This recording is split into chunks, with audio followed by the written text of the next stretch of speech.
Em nome do Pai, do Filho e do Espírito Santo. Amém. Palavra da salvação.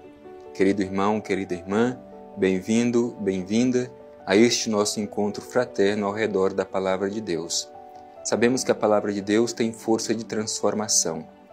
Por isso nós queremos neste momento permitir que sejamos alcançados por esta Palavra e que sejamos transformados pela sua força, de modo que façamos acontecer a vontade de Deus em nossa vida. Como é importante para nós, filhos e filhas do Divino Pai Eterno, buscar nos alimentar todos os dias da Palavra de Deus.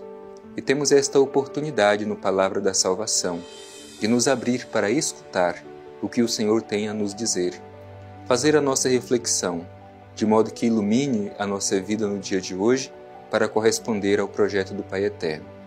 Vamos com toda a disposição do nosso coração acolher a Palavra de Deus dirigida para nós no dia de hoje.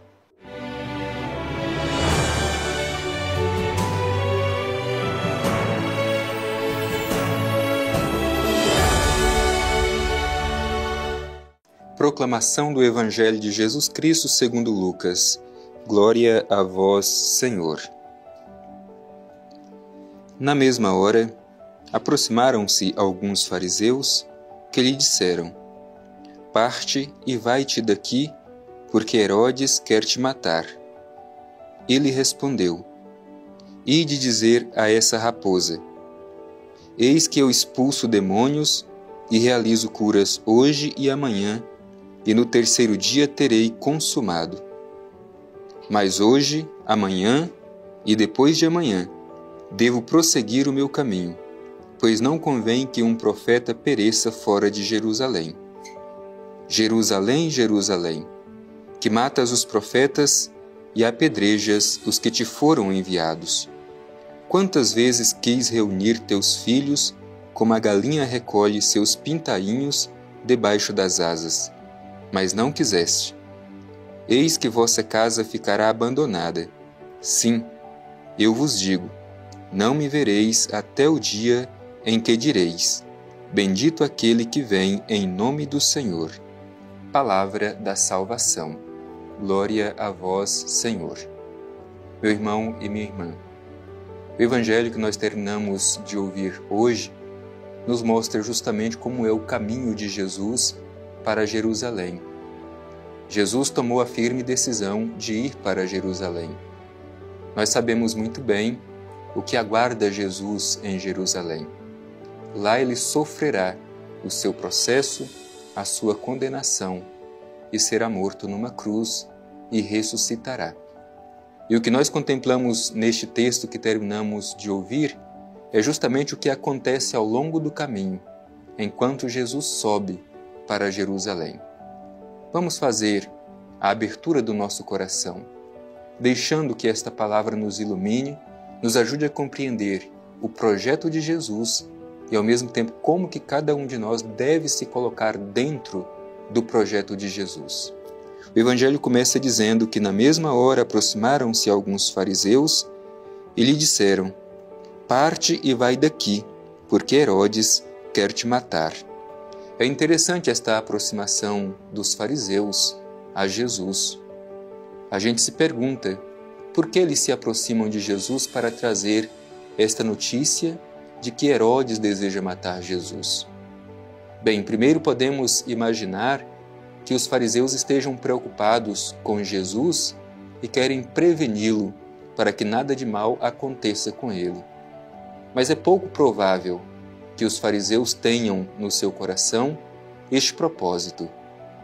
Por outro lado, a gente pode imaginar que esta é uma forma dos fariseus de colocar a culpa de tudo o que acontecerá em Jerusalém justamente em Herodes. E nós sabemos que o processo de condenação de Jesus é justamente porque os fariseus, os chefes religiosos daquele tempo, foram conduzindo as coisas de forma que Jesus fosse levado à condenação. Então, talvez esta seria uma forma de antemão, procurar culpabilizar Herodes, tirando de si a culpa da condenação de Jesus. Ainda uma outra interpretação que podemos dar a este objetivo dos fariseus de se aproximarem de Jesus para trazer esta notícia de que Herodes queria matá-lo seria de intimidação. Jesus está indo para Jerusalém e então os fariseus o intimidam, dizendo do risco iminente que ele está correndo. Herodes deseja matá-lo. Mas mesmo diante desta ameaça, diante desta intimidação, como reage Jesus? Jesus não se deixa intimidar. Jesus não deixa que o seu projeto seja comprometido por causa das ameaças que lhe são apresentadas. Como Jesus reage diante desta expressão dos fariseus de que Herodes deseja matá-lo? O Evangelho diz assim: ele respondeu: ide dizer a essa raposa: eis que eu expulso demônios e realizo curas hoje e amanhã, e no terceiro dia terei consumado. Mas hoje, amanhã e depois de amanhã devo prosseguir o meu caminho, pois não convém que um profeta pereça fora de Jerusalém. Jesus tem consciência da sua missão. Por isso chama Herodes de raposa, justamente apontando para as velhacarias de Herodes, mas Jesus também sabia quem eram os fariseus que estavam levando esta notícia. Por isso Jesus é muito claro em dizer que nada vai impedi-lo de realizar o projeto que o Pai o confiou. Nenhuma ameaça e nenhuma intimidação. Ele vai cumprir o seu papel de profeta. Por isso utiliza essa expressão bonita: um profeta não pode perecer fora de Jerusalém. É interessante essa disposição de Jesus em fazer este caminho, mesmo sabendo as consequências desta sua decisão. Não convém que um profeta pereça, que um profeta morra fora de Jerusalém. Portanto, diante desta coragem de Jesus que não se intimida diante das ameaças, cada um de nós também deve renovar a sua força, a sua disposição e a sua coragem. Também ainda hoje, muitas vezes, corremos o risco de, diante das ameaças que nos são apresentadas, desistir de cumprir o projeto que Deus nos confiou. Sejamos como Jesus, decididos a cumprir a missão que Deus nos confiou. Sigamos o nosso caminho até que tudo seja consumado. Não é fácil, é preciso alimentar para que tenhamos uma fé amadurecida, uma esperança revigorada. É preciso que nós tenhamos consciência do chamado, da missão que Deus nos confia e que em tudo nos esforcemos para que ela seja cumprida. Portanto, que esse testemunho de Jesus nos encoraje a viver a nossa fé hoje. Em seguida, o Evangelho faz como que este grito profético contra Jerusalém. Jerusalém, Jerusalém, que matas os profetas e apedrejas os que te foram enviados.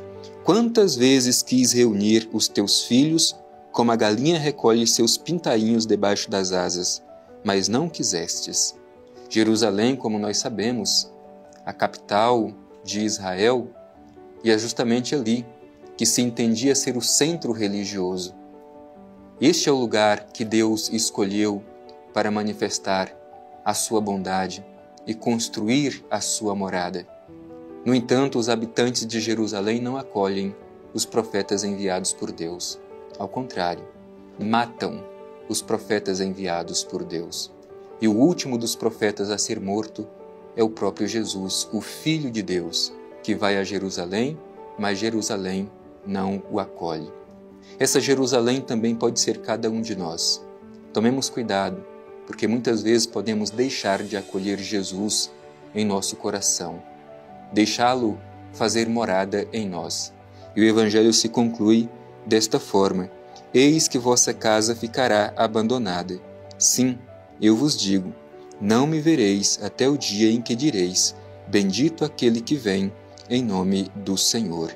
Isto é a expressão messiânica, a vinda do Messias, até que a manifestação do Messias se realize em Cristo Jesus.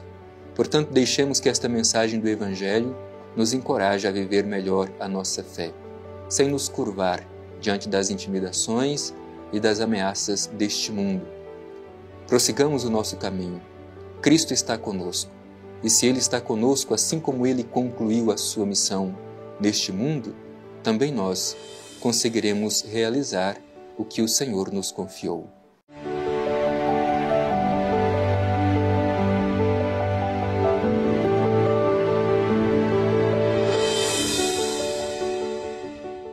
Com o coração agradecido por esta mensagem tão bonita e profunda do Evangelho que hoje nós ouvimos, nós vamos concluir este nosso encontro. E como sempre, queremos concluí-lo em atitude de oração, nos colocando diante do Pai Eterno, com o coração cheio de gratidão pela oportunidade de sermos renovados pela mensagem do Evangelho. Dirijamos o nosso olhar ao Pai Eterno e façamos a nossa oração. Divino Pai Eterno, nosso Criador, diante de Ti, manifestamos nossa gratidão pela oportunidade de acolher no coração a palavra de Jesus, o Teu Filho amado. Ajuda-nos, Pai Eterno, a renovar a nossa fé, para que tenhamos coragem de testemunhá-la, sem nos deixar intimidar diante das ameaças deste mundo. Ajuda-nos, Pai Eterno, a viver a nossa vocação profética, anunciando o Teu reino até as últimas consequências. Assim seja. Amém. O Senhor esteja convosco. Ele está no meio de nós. Abençoe-vos o Deus Todo-Poderoso, Pai, Filho e Espírito Santo. Amém.